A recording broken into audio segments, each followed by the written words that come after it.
Mais de 15 bilhões de reais do lucro do FGTS serão distribuídos aos trabalhadores.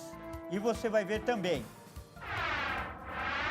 Brasil expulsa a embaixadora da Nicarágua em resposta à expulsão de brasileiro. Maior frente fria do ano deve começar amanhã no Brasil. Temperaturas podem despencar em São Paulo. Primeiro debate entre Trump e Kamala já tem data marcada nos Estados Unidos. E ainda, Brasil ganha medalha de bronze no Taekwondo com Edival Pontes. Tudo isso você confere a partir de agora no Jornal das 18h30.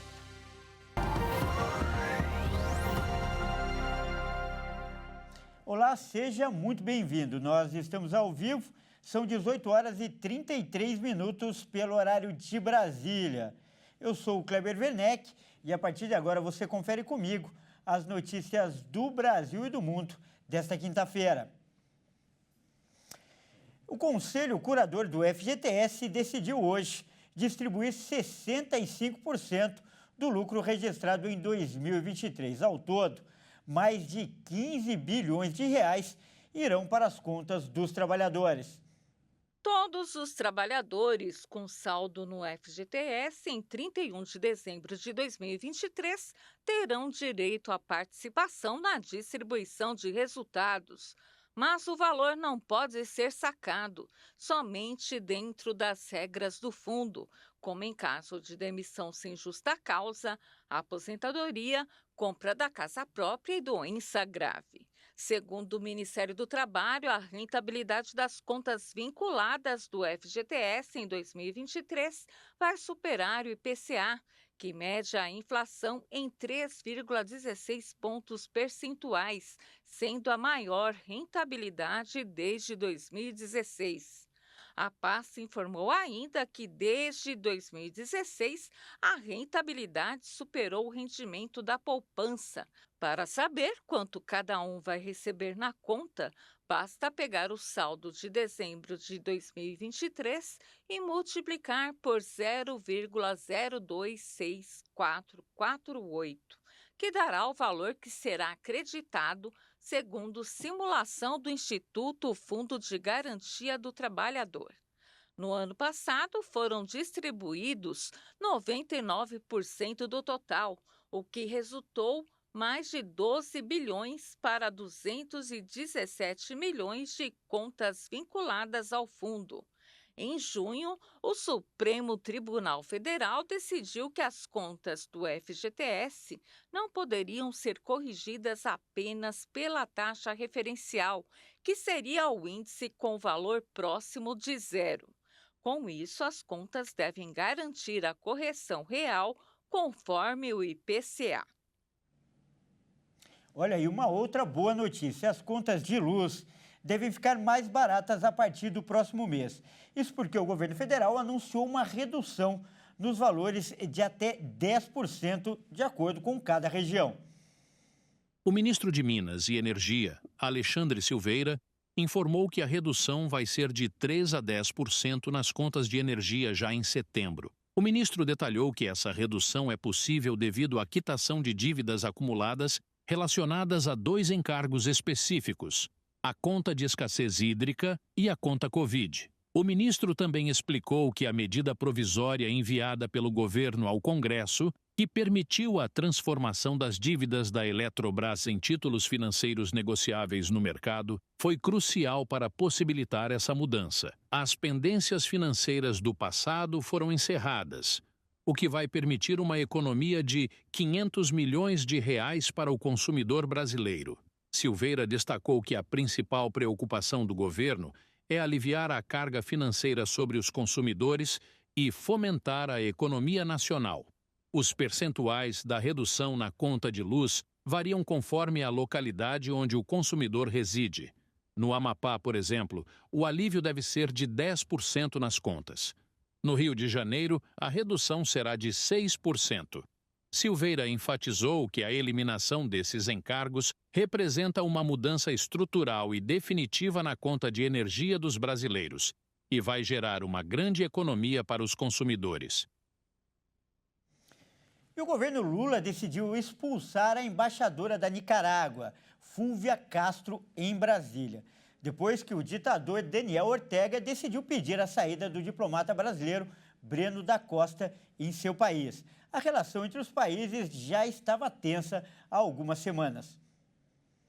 A decisão foi tomada durante uma reunião entre o presidente Lula e o ministro das Relações Exteriores, Mauro Vieira, na manhã de hoje. De acordo com Itamaraty, o embaixador do Brasil na Nicarágua, Breno da Costa, deverá deixar o país ainda hoje.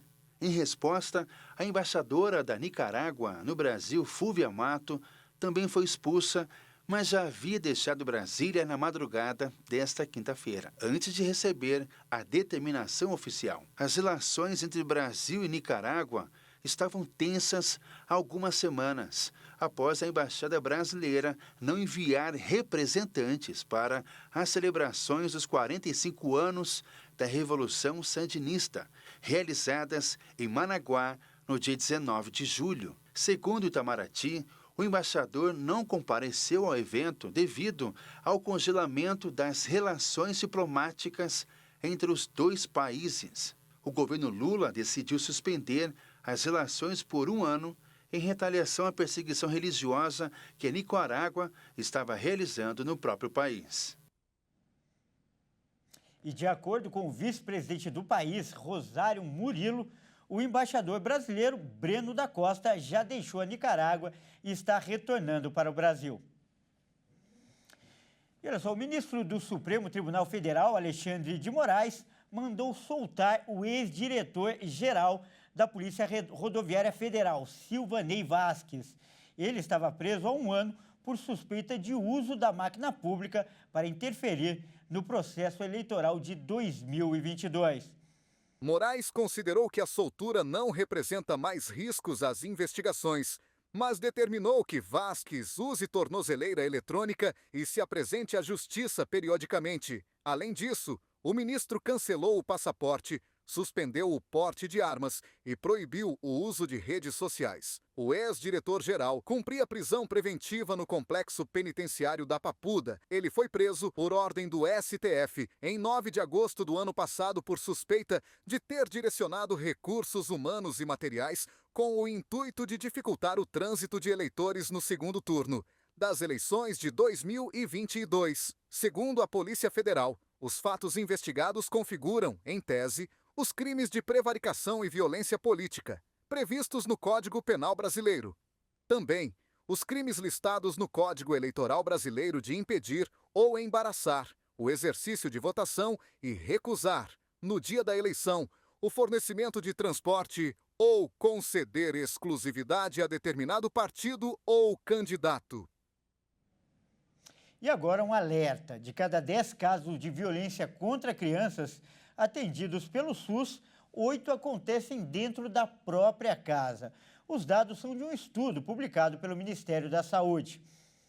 O estudo foi realizado com os dados das notificações de violência contra crianças, com idade entre 0 e 9 anos, registrados no Sistema de Informação de Agravos e Notificação, no Brasil, de 2015 a 2021.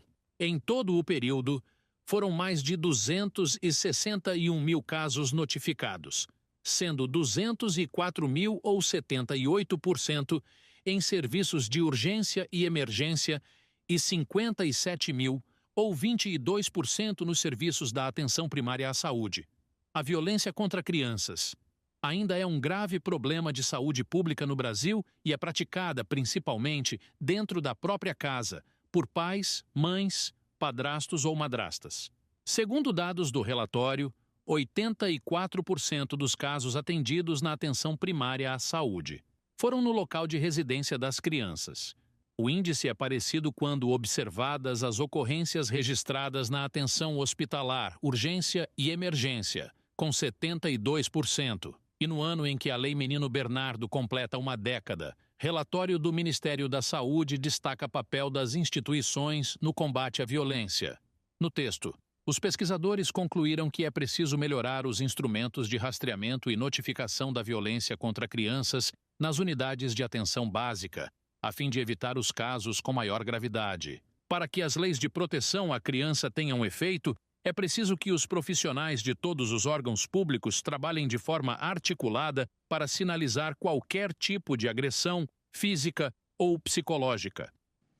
E hoje, dia 8 de agosto, é o Dia Internacional do Pedestre, mas as notícias não são muito boas. Somente em São Paulo aconteceram cerca de 700 mortes por atropelamento no primeiro semestre deste ano. Vamos ver. Excesso de velocidade. Essa é a infração de trânsito mais cometida no Brasil. Em seguida, aparecem a violação do sinal vermelho e a ausência do cinto de segurança. Mais de 3 milhões de casos de velocidade excessiva foram registradas em maio deste ano. Essa infração pode levar o motorista até mesmo a perder sua carteira nacional de habilitação, além de ter que pagar multas que variam de R$ 130, quando a velocidade atingida é 20% superior à máxima permitida, e R$ 880 nos casos de infração gravíssima acima dos 50% da máxima permitida, que também levam à interdição da carteira de habilitação. A alta velocidade pode trazer ainda mais prejuízos ao motorista e também ao pedestre. Somente no estado de São Paulo, nos primeiros 6 meses deste ano, foram registradas 700 mortes por atropelamentos. O número representa um recorde no delito no estado. Houve um aumento de 19% no número em relação ao mesmo período do ano anterior, que contabilizou 885 mortes. Para tratar dessa questão e tentar conscientizar o motorista dos riscos e prejuízos, São Paulo realiza uma campanha educativa, Sinal de Respeito, para que o pedestre tenha preferência ao atravessar na faixa e seja respeitado o seu direito. E um levantamento mostra que 13% das empresas do Rio de Janeiro tiveram os negócios afetados por eventos climáticos. Quem traz as informações é o repórter Anderson Nascimento.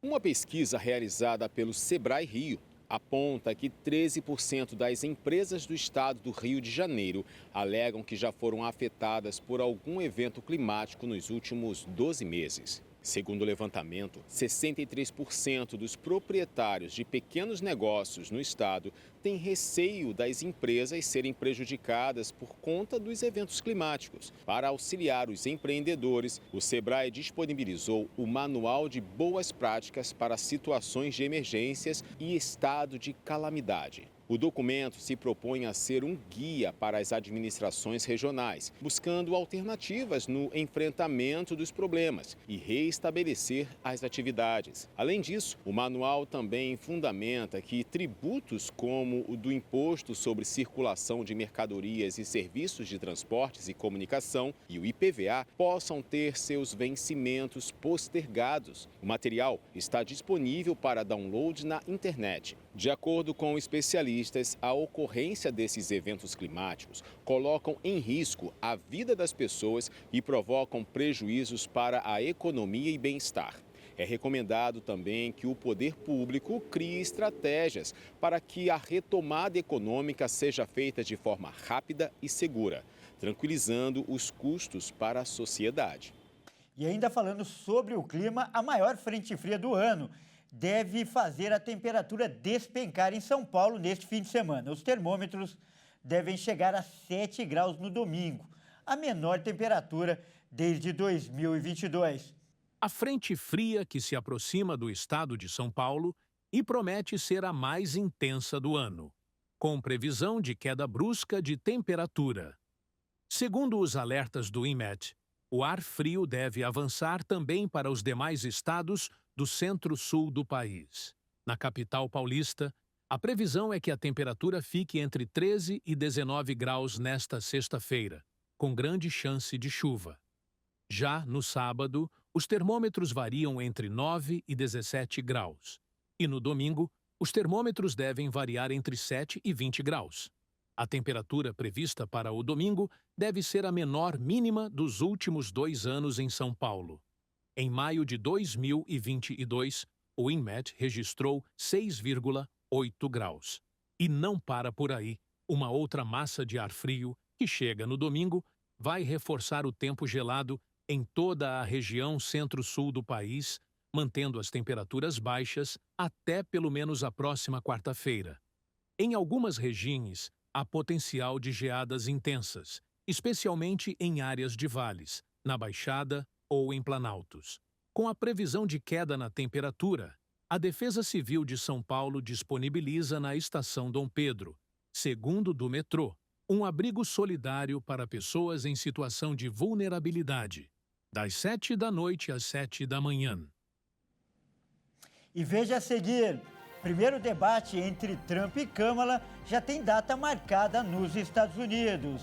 E ainda, Brasil ganha medalha de bronze no Taekwondo. Nós voltamos já.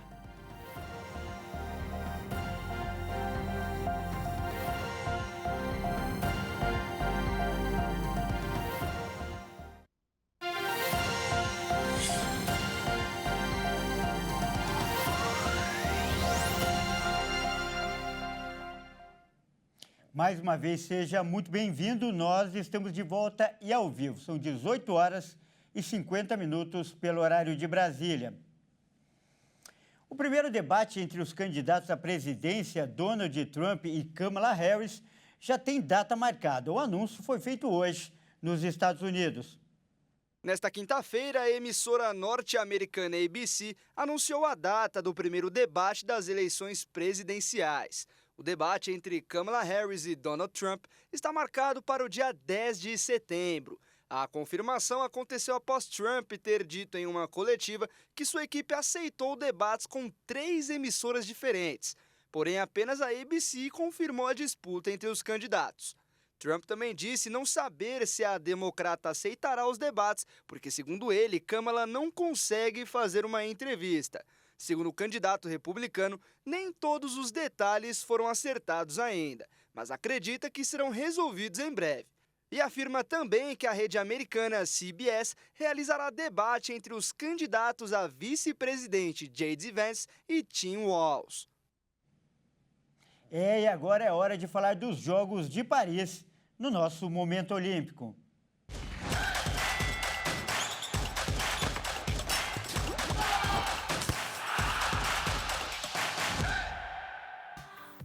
E quem traz as informações é o Fernando Jesus. Boa noite, Fernando. Seja muito bem-vindo ao Jornal das 18h30 e com boa notícia. O Brasil conquistou mais uma medalha nas Olimpíadas de Paris, não é mesmo? E dessa vez foi no Taekwondo, Kleber. Boa noite para você e a todos que nos acompanham. O Edival Pontes conquistou a medalha de bronze contra Javier Pérez na categoria até 68 quilos. Vamos ver. Essa é a segunda participação de Edival em Jogos Olímpicos. Sua estreia foi marcada por derrota, mas Edival venceu o seu algoz nas Olimpíadas de Tóquio em 2020, o turco Hakan Resber, e hoje não facilitou para o espanhol Javier Pérez na disputa do terceiro lugar na modalidade de até 68 quilos. Agora ele já soma 2 vitórias e uma derrota nas Olimpíadas de Paris. Edival também tem no currículo um segundo lugar no Campeonato Mundial na categoria de até 74 quilos em 2022. Além disso, Edival é o terceiro atleta brasileiro do Taekwondo a chegar no pódio. Natália Falavini e Maicon Siqueira são os outros 2 atletas que conseguiram esse feito. Olha, Fernando, e temos boas notícias também no vôlei de praia, é isso? Exatamente. No vôlei de praia, a Ana Patrícia e a Duda se classificaram e mantiveram aí a invencibilidade na competição. Ana Patrícia e Duda estão na final do vôlei de praia feminino nos Jogos Olímpicos de Paris. A dupla brasileira foi bem no primeiro set, mas levaram a virada na reta final da parcial. No segundo set, Ana Patrícia e Duda venceram com tranquilidade. O tie-break foi repleto de rallies. E no fim, o Brasil levou a melhor. A dupla número 1 do mundo vai fazer a sua primeira final olímpica. Elas formaram a dupla após as Olimpíadas de Tóquio 2020. Na decisão, as brasileiras vão enfrentar as canadenses Brandi Wilkerson e Melissa Paredes, que eliminaram a dupla da Suíça. A final está marcada para esta sexta, às 5h30. Olha, Fernando, e na ginástica rítmica, o Brasil também tem chance de medalha, é isso? Com certeza, a Babi se classificou para a disputa de medalhas na categoria individual da ginástica rítmica, depois de um show hoje. Essa, inclusive, é a sua primeira participação em Olimpíadas. A primeira participação do Brasil na final do individual geral de ginástica rítmica em Jogos Olímpicos vai acontecer como estreante. Bárbara Domingos, de 24 anos, se classificou nesta quinta-feira para a disputa de medalhas na modalidade, após terminar a fase classificatória em Paris 2024 na 8ª posição. Antes da curitibana, a melhor colocação do Brasil havia sido o 23º lugar, com Natália Gaudio nos Jogos do Rio em 2016. Bárbara conseguiu sua melhor nota na apresentação no arco, com um 34.750, uma das maiores da competição. Outro destaque foi a nota 33.100 na bola. Nas duas últimas rotações, 31.700 na fita e 30.200 nas massas, garantindo a vaga na final com pontuação de 129.750. A decisão do individual geral acontece nesta sexta-feira. No mesmo dia, o conjunto brasileiro ainda vai disputar a classificatória da competição por equipes. Mas nem tudo são flores, né, Fernando? Infelizmente, o Brasil perdeu no vôlei feminino e não vai disputar o ouro. Pois é, não dá para ganhar tudo. A seleção feminina do vôlei perdeu para as americanas por 3-2. Essa, inclusive, é a primeira vez desde 2000 que o vôlei não vai para a final nem no masculino e nem no feminino. Fim do sonho do ouro olímpico. A seleção feminina de vôlei do Brasil foi derrotada nesta quinta-feira pelos Estados Unidos e está fora da briga pelo título. O primeiro set foi muito disputado e terminou com vitória das americanas por 25-23, enquanto no segundo, o Brasil encontrou maior facilidade para pontuar e fechou em 25-18. No terceiro set, tudo pareceu dar errado para as brasileiras, que foram derrotadas por 25-15, e o quarto set voltou a ser de muito equilíbrio, fechado pelo Brasil em 25-23. O set de desempate manteve a tendência, mas muitos erros das brasileiras permitiram que as americanas abrissem uma distância irreversível. O Brasil volta à quadra no próximo sábado para a disputa da medalha de bronze. Kleber, eu fico por aqui e amanhã eu volto com mais notícias das Olimpíadas de Paris e, quem sabe, para atualizar aí as medalhas do Brasil com mais uma medalha para o nosso Brasil. Tá certo, Fernando. Vamos torcer, então. Muito obrigado e até amanhã. Até amanhã. Bom, é isso aí. Essa edição fica por aqui. Eu agradeço demais pela sua companhia e convido agora a ficar com o SOS da Fé. Ótima noite e até amanhã.